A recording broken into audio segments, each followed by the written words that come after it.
দর্শক আসসালামু আলাইকুম। ছোট্ট একটি ভিডিওতে স্বাগত। সেটা হচ্ছে যে কানাডা এই মুহূর্তে ইন্টারন্যাশনাল স্টুডেন্টের সংখ্যা অনেক কমে গিয়েছে এবং ইউনিভার্সিটিগুলি কানাডার স্টুডেন্টদের সংখ্যায় শঙ্কিত, অর্থাৎ যে পরিমাণ স্টুডেন্ট তারা আগে আসতো সেই পরিমাণ স্টুডেন্ট তারা পাচ্ছে না। এর মূল কারণটা হচ্ছে যে গভর্নমেন্ট একটি ক্যাপ জারি করে দিয়েছে যে এই ক্যাপের বেশি স্টুডেন্ট কানাডাতে এখন থেকে আর আসতে পারবে না। আর ক্যাপের পাশাপাশি আরেকটি যে বিষয় যেটি প্রবলেম হয়েছে সেটি হচ্ছে গিয়ে যে কানাডাতে ইউনিভার্সিটিগুলি কোনো স্টুডেন্টকে আমন্ত্রণ জানালো যে তুমি আসো এবং প্রভিন্সও তাকে নমিনেশন দিল, কিন্তু প্রভিন্স নমিনেশন দেওয়ার পরে হচ্ছে যে তারা ভিসা পায়নি। ভিসার ক্ষেত্রে তারা কিন্তু তাদেরকে ভিসা রিফিউজ করা হয়েছে।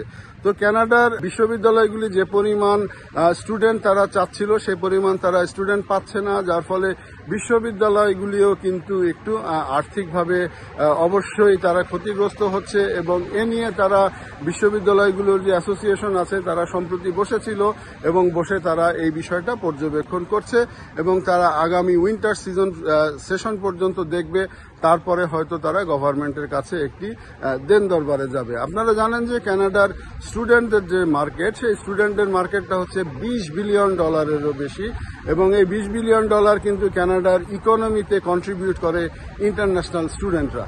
তো এই ধরনের ইন্টারন্যাশনাল স্টুডেন্ট কমে যাওয়ার ফলে কানাডার ইকোনমিতেও একটি বিরূপ প্রভাব কিন্তু পড়বে।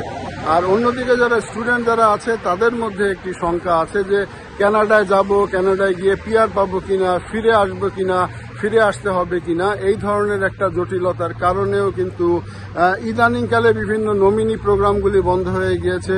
এক্সপ্রেস এন্ট্রি আরও দিনার দিন জটিল থেকে জটিলতর হচ্ছে, যার ফলে স্টুডেন্টরাও কিন্তু এই মুহূর্তে আর কানাডামুখী হচ্ছে না।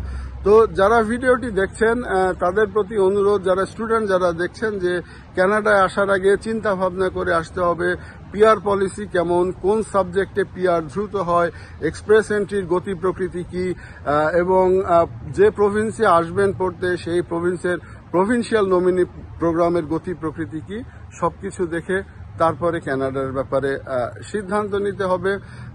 মনে রাখবেন যে একটি হচ্ছে যে কানাডায় আসাই না, আসার পরে যে থাকতে হবে সেই থাকাটা আপনি কতটুকু থাকতে পারবেন, স্মার্টলি প্রভিন্স চয়েস করতে হবে, স্মার্টলি সাবজেক্ট চয়েস করতে হবে, তারপরে কানাডার ব্যাপারে সিদ্ধান্ত নিতে হবে। যদি ভালো লাগে চ্যানেলটি সাবস্ক্রাইব করে দেখবেন। আসসালামু আলাইকুম।